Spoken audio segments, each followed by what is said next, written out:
Hey, I'm not listening to you. I'm not listening to you. Eddie? Yes? Can we get serious for a minute? Let's get serious. You know, the whole situation in the Middle East has really reached a boiling point. Mm-hmm. A boiling point. So, I ran to the gas station earlier. Okay. And you saw gas was over $5 a gallon? Are ridiculous. Ridiculous. First of all, before we jump into this... Newt Gingrich guaranteed if he became president, gas would be $2 a gallon? He's got my vote. I hear you. Those gas prices really need to come down. End of the video. He's got my vote. Just kidding, I don't vote. Just kidding, you should subscribe to our channel. Just kidding, you should go like us on Facebook. Just kidding, we're on a new spreecast.com/users/mindcontrol show. And anyway, right. My biggest question, before we get into the fact that Iran has stopped selling to British and French companies. Are you sure about this? I'm sure about this. Okay. I want to yell about the fact that the gas prices are even going up to begin with. Yeah. Before any of this talk even happened, my gas prices went up over 30, 40 cents. Why? Over speculation? Speculation. So 30, 40 cents times 400 million Americans, let's call it 200 million Americans that are adults of driving age. 200 million Americans have to pay 30 to 40 cents more per gallon because of speculation. And I have to hear at the end of this quarter that Exxon, Mobil, Shell, BP, everybody's had record profits because of speculation. Bullshit. That's the world we live in, Jared. That's the world you live in. I'm ending it tonight. Ending what? I'm telling you, YouTube and Spreecast and the internet right now, that if gas prices don't drop 50 cents overnight, there's a noose in the back of my tree, in the tree in my backyard with my name on it. And we'll be broadcasting that live on Spreecast. And we'll broadcast it live, and you're all welcome to watch. Yeah. Because gas prices are out of control. Now, Iran has closed off the Strait of Hormuz. I think you're blowing your load on that one. No, they've not closed the Strait of Hormuz. They've just stopped selling any export oil to British and French companies, right? Who threatened sanctions, right? Who said, starting in July 1st, we're not going to buy any more oil from Iran. So they said, okay, how about starting today?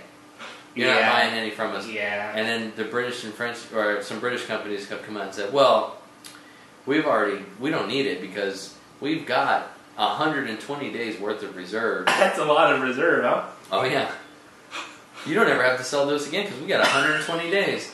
And it's, you know how long it's going to take for 120 days to go by? That's like 8 years. It's like 120 days. And Iran was like, no, that's 4 months, buddy. Yeah. So let's see where you get your oil from after that. I heard Saudi Arabia, the Saudi Emirates were cutting off their oil production. They also cut off a bunch of their work. Yeah. Now, so it's kind of funny how this all seems kind of calculated and a lot of manipulation and speculation. I think you just hit the nail right on the head. Yeah. Calculated. Yeah.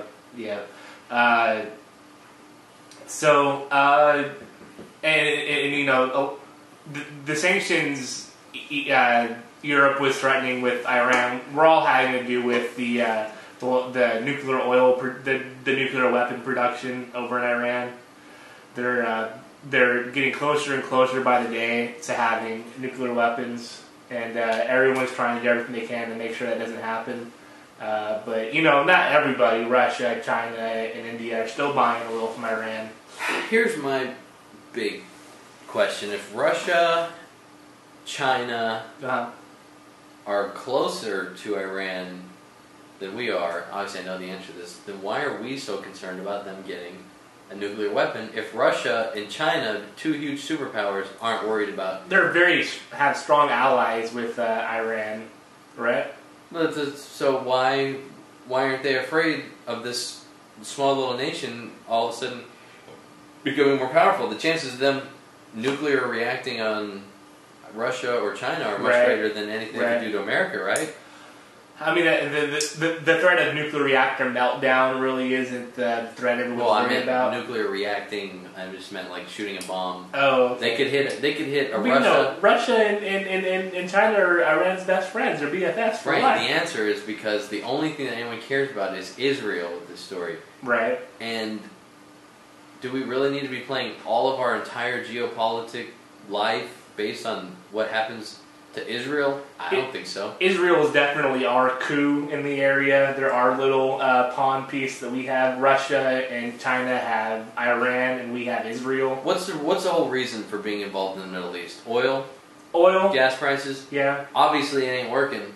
They're not doing a very good job. So how about we just get out of there? These oil companies are making record profits. So obviously they are doing a pretty good job. And for all of you born again radical evangelical Christians out there, you need this temple in Jerusalem to be destroyed anyway, and for a new temple to be rebuilt. Like, let's just let it happen. It can, you can't let it happen. You have to let it happen naturally, like God would have liked it to happen. Why not just let it happen, then challenge God? I dare you to come rapture us now that this temple is destroyed and rebuilt. I don't think you understand how the Christian mind works. There's a lot of faith involved. Unfortunately, I understand all too well how the Christian mind works, and that's why I hate it so much. Yeah, you have a point there. So the big threat is Iran, obviously nuking Israel, and Barack Obama. It really isn't a big supporter of Israel attacking Iran before that happens. Another thing that's happening over there is John McCain said that they should arm the Syrian army, the Syrian People's Army. Yeah, that's kind of funny. As I said 2 minutes ago, let's just get out of the East. Right. Stay out of their business. It's very funny how Russia says that we don't need to be involved in the Syria conflict, and then Russia is supplying weapons and also going to their capital and talking to Assad and telling him how to strategize and put down this uprising. Russia's put down several uprisings before, so they're currently doing it right now. Yeah, they're old timers at this game. So it's really disgusting. It's just funny that there is no good guy. There is no country where people aren't uprising. Right. In this, of all these top countries battling it out. Like, there is no good guy in this. There is no country that's doing the right thing. It's all everyone's watching their own ass, right? Yeah, but like leaders of these countries are just watching their own ass, while all the people are going, "Hey, what about us? Why don't we just do the right thing for the country right now?" Stupid people, idiots. Crazy. So enjoy your $4 gas prices. $5 by the end of the summer. Woo! $5. $5 gas prices. Yay! Hey, chat room, what do you think about that discussion? Do you think it was the best Syria?